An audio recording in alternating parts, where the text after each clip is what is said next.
Stop believing that as long as I don't feel chest tightness or shortness of breath, my heart is healthy. That may sound harsh, but if you're over 60 and still think heart health just means my checkup is okay, my blood pressure isn't too high, and I don't get too tired when I walk, you may already have missed many early warning signs from your heart. After 60, a lot changes in your body. The walls of your blood vessels start to stiffen. Arteries that used to be elastic slowly lose their stretch, like old rubber bands. Heart muscle fibers do not contract as powerfully as they did when you were younger. The autonomic nervous system that controls your heart rate becomes dull and less responsive. Many studies show that after 60, cardiovascular disease becomes one of the leading causes of hospitalization, disability, and death. And long before a big event happens, the signs are often not dramatic pain, but things like, I get tired easily, I don't feel like moving, and my sleep is shallow at night. That is why when I talk with many people over 60 who seem very disciplined and health conscious, I still hear the same things.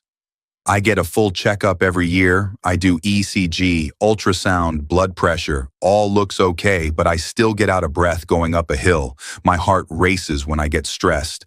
I wake up many times at night, and I feel drained in the daytime. Some people have even experienced the shock of feeling fine yesterday and then suddenly having a heart attack and landing in the hospital today. This is not their fault.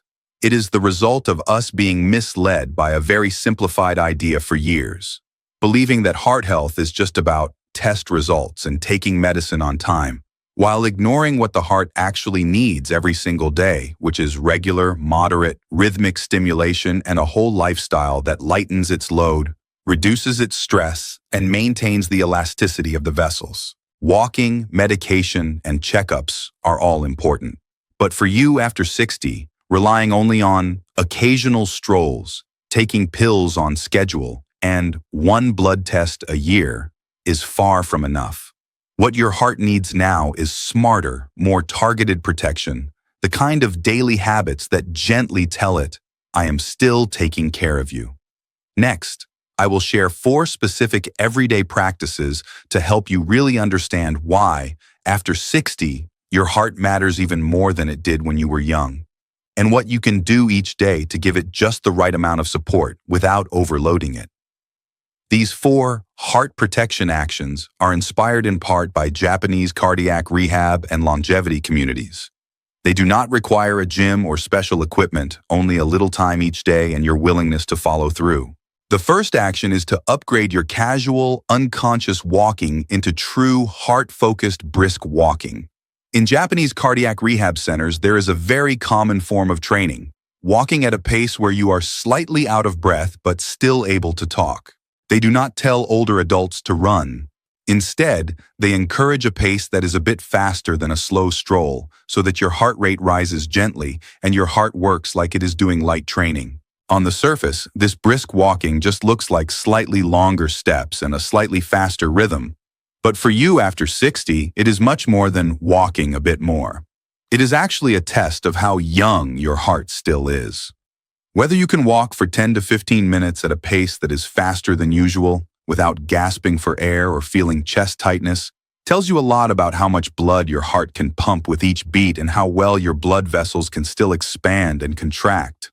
Many studies have found that regular, moderate-intensity brisk walking can clearly reduce the risk of heart attacks, strokes, and heart failure, and is safer and more effective than occasional bursts of intense exercise. The biggest difference compared to casual strolling is that heart-focused brisk walking requires you to control your pace on purpose.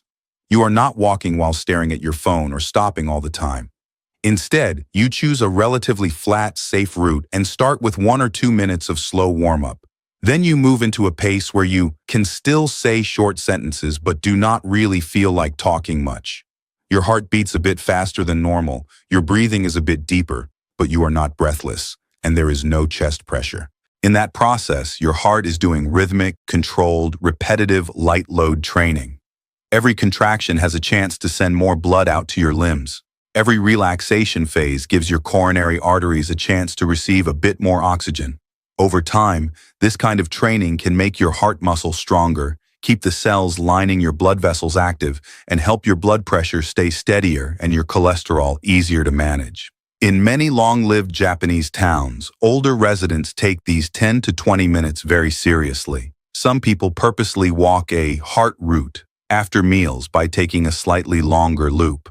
Some even wear a simple pedometer or heart rate watch and treat, "Did I make my heart beat a bit faster today?" as a small daily goal.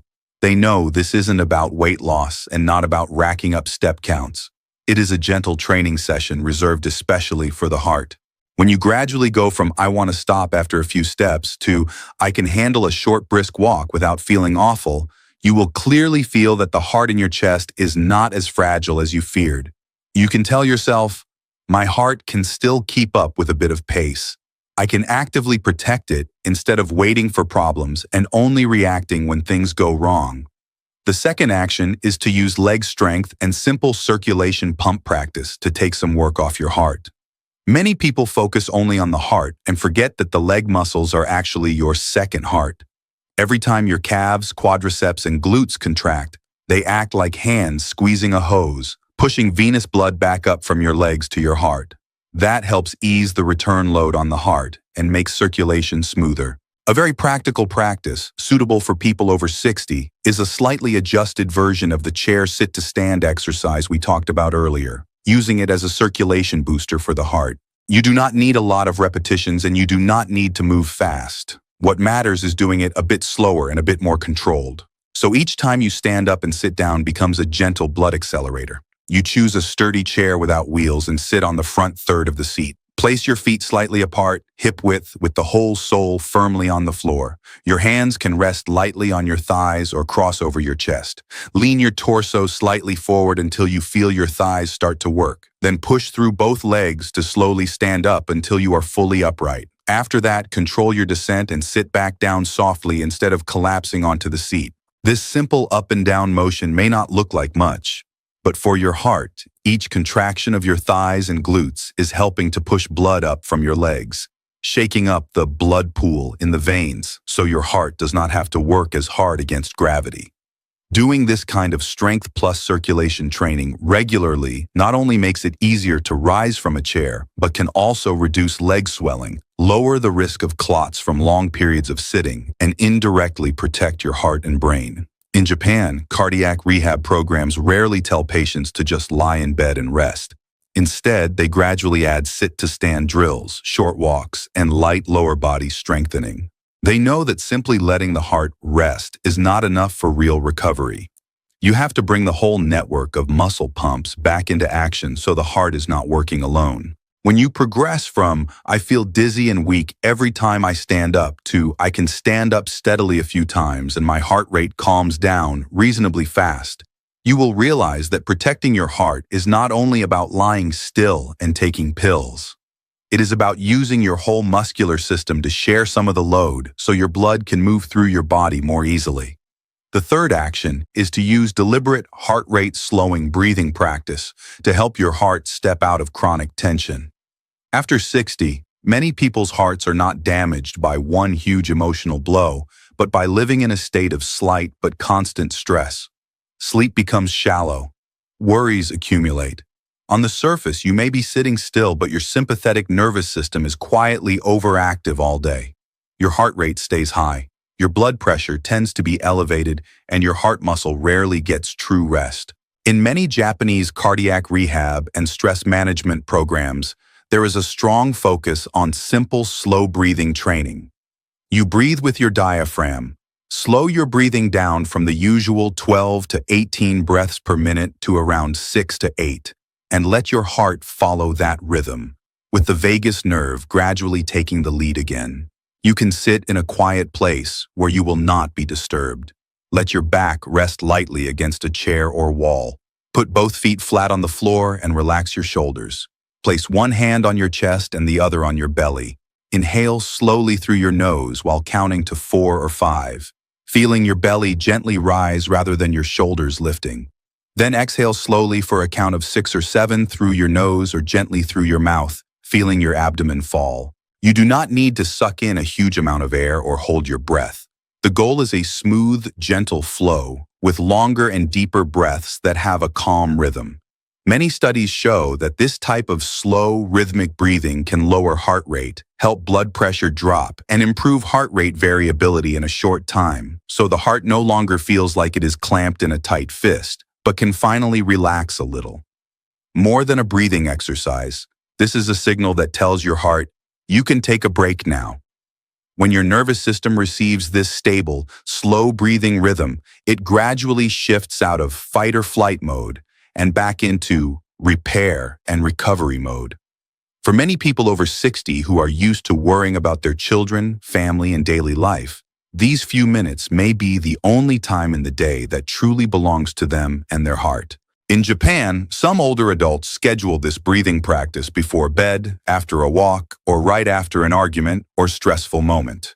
They understand that emotions rise and fall, but you cannot leave your heart trapped in that state for long. Each deliberate, slow breath is a way of saying to your heart, I know you are tired. I'm willing to help you slow down a bit. The fourth action is to create an evening calming ritual for your heart so it can properly clock out at the end of the day. Many people over 60 notice that they feel okay during the day, but at night their heart races, sleep is restless. They wake up in the middle of the night with a nervous feeling and wake up in the morning even more tired. A big reason is that the heart and nervous system spend the whole day in reactive mode, with no gentle step-down phase from day to night. In many Japanese longevity communities, older people take their evenings seriously. They avoid watching highly stimulating news or having tense family discussions just before bedtime. Instead, they take a relaxed walk, do some gentle stretching, or soak their feet in warm water. This helps draw some blood toward the limbs, shifting circulation away from the overworked brain and upper body, and slowly guiding the heart from day mode into night repair mode. You can try giving yourself a heart-calming window in the hour before sleep. Turn off harsh screens, put your phone further away, change into comfortable clothes, and walk slowly for 5 to 10 minutes, either indoors or near your home. You are not chasing steps. You are simply aiming for a smooth, even rhythm. After walking, you can do some very gentle movements like standing by a table and doing a few small heel raises, or lying on the bed and doing some light leg stretches. This promotes blood return from your legs, helps your heart rate settle down, and signals to your body that the day is winding down.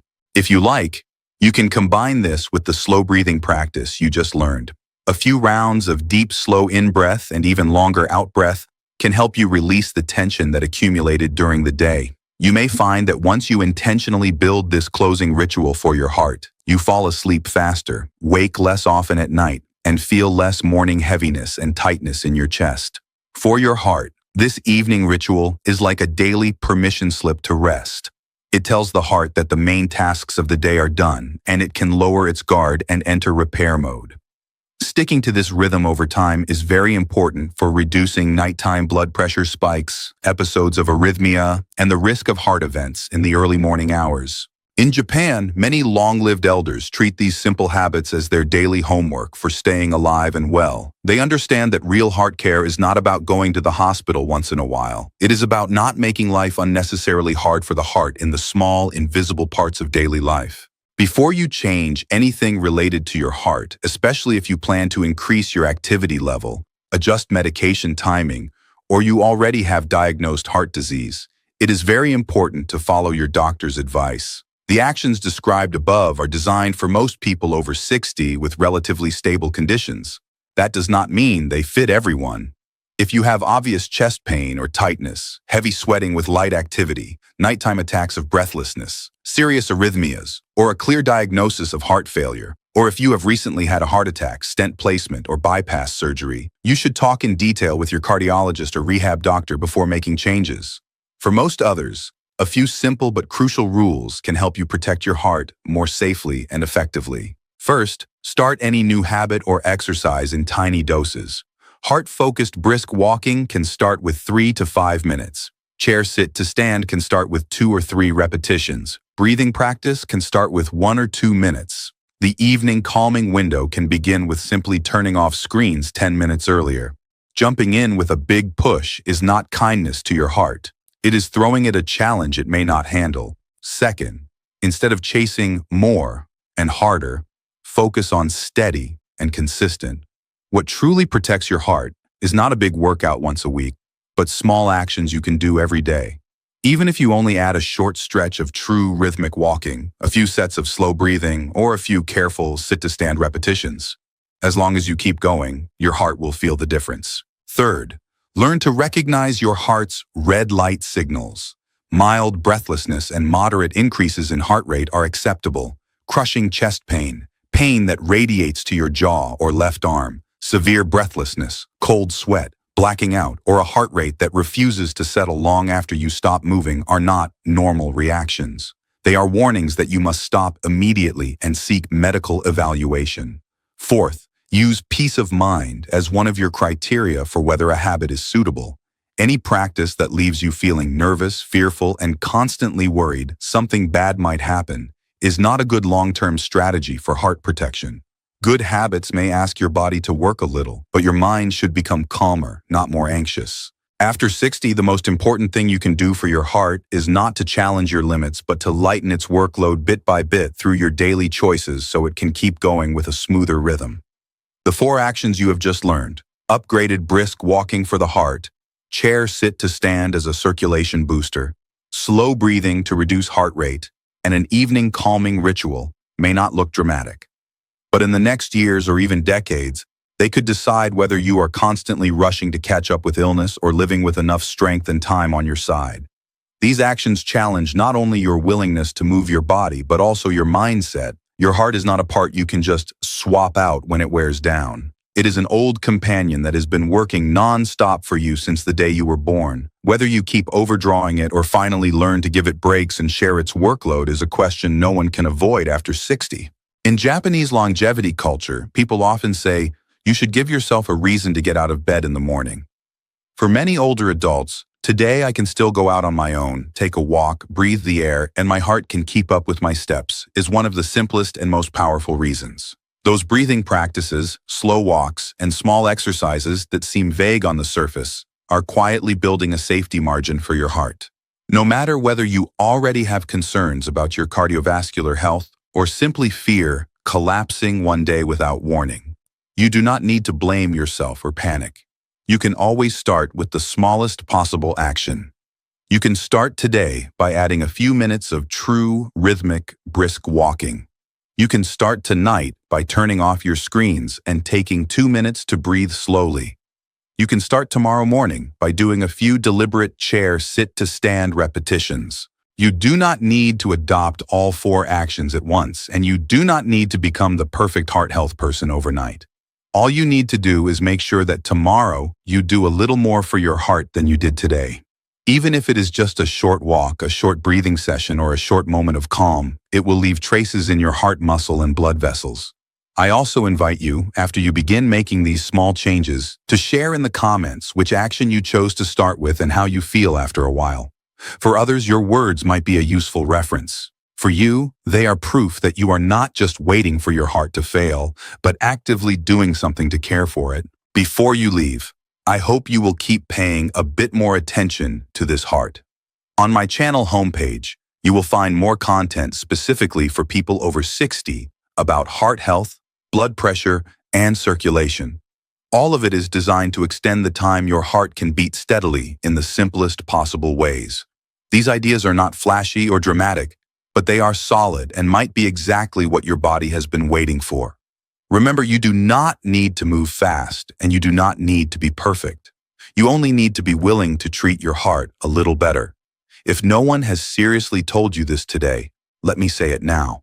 When it comes to heart health, you are never the one who is too late to start, and you are far more worthy of your heart's efforts than you think.